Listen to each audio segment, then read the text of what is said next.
A Musa Asari boys commander was reportedly left stranded in the bush near Cked after his men fled, pleading for his life and highlighting a lack of weapons to continue fighting.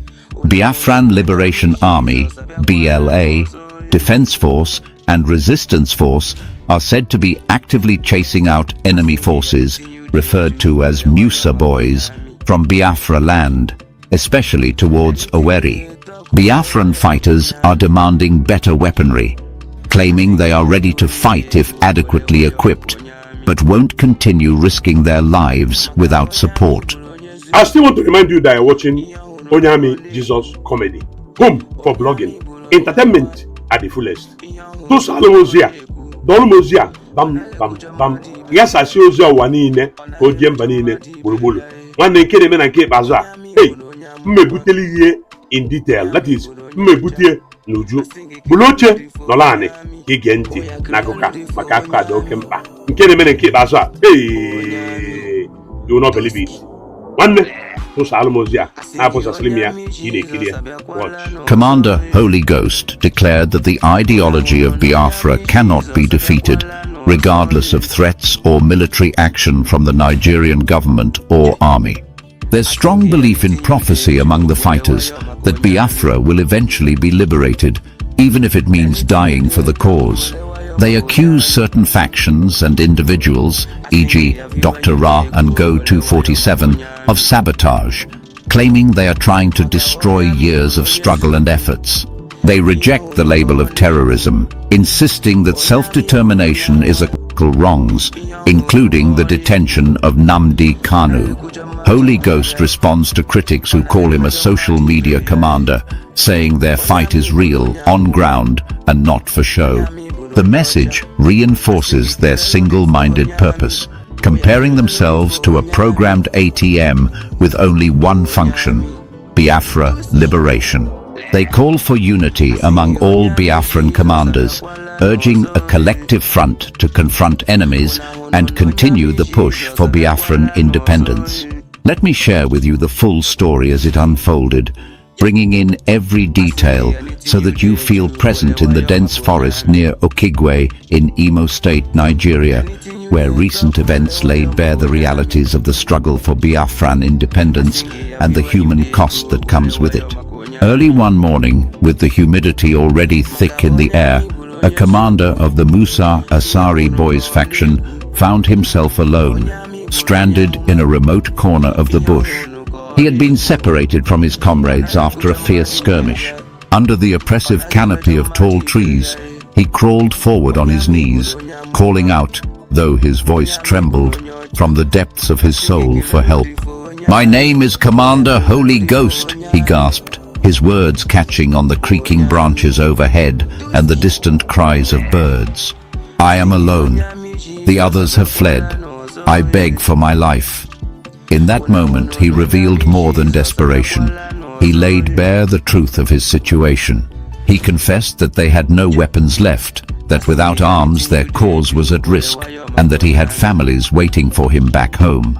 Every syllable carried the weight of a man caught between duty and the instinct to survive. As the sun climbed higher, piercing the foliage in uneven shafts of light, word of his plight traveled swiftly through the ranks of the Biafran Liberation Army, the Biafran Defense Force, and the Biafran Resistance Force. These three entities have come to represent the organized front of the Biafran movement, each with its own command structure, but united under the overarching goal of liberating the southeastern territories from what they perceive as long-standing political and economic marginalization by the Federal Republic of Nigeria. Across makeshift radio channels, leaders in base camps closer to Owerri, the capital of Imo State, heard his urgent plea. The message was clear. Without adequate weaponry, the men could not stand against the Nigerian army and their proxy groups. Yet, even in those hard seconds of transmission, a broader declaration was being made. If you arm us, we will fight. If you leave us defenseless, we will be forced to retreat and preserve what remains of our lives and our principles. At the same time, Commander Holy Ghost was not content to focus solely on his predicament. In a broadcast that was later shared widely on social media platforms, he issued a robust declaration of intent. He said that no force, however well equipped, could snuff out the Biafran ideology. He compared their conviction to that of a forest tree that, though battered by storms and the slash-and-burn tactics of its adversaries, continues to send up new shoots in defiance of destruction. He reminded his listeners that their forefathers had endured even greater trials during the Biafran War in the late 1960s, yet their memory and their will to self-determination endured. He invoked prophecy, saying that it had been foretold long ago that Biafra would stand again, and that those who doubted their cause would one day acknowledge it. Every word he spoke was meant to fortify the spirit of his fighters, to remind them that they were part of a legacy that surpassed any individual or any government decree.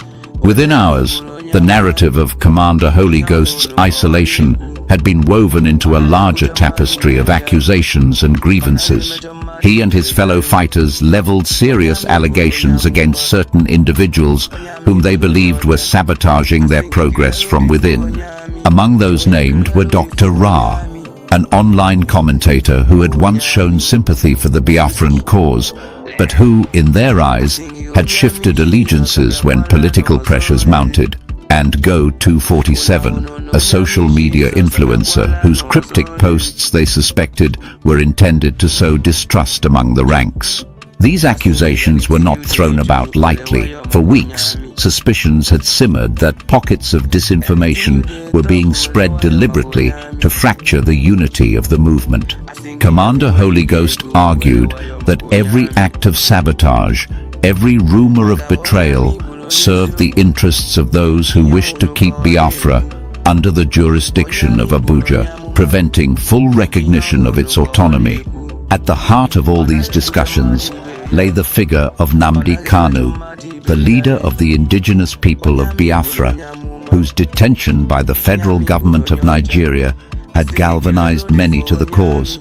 For Commander Holy Ghost and his comrades, the incarceration of Nnamdi Kanu was not just a legal matter, it was symbolic of all the injustices they felt had been inflicted upon the Igbo people and other ethnic groups of the old eastern region.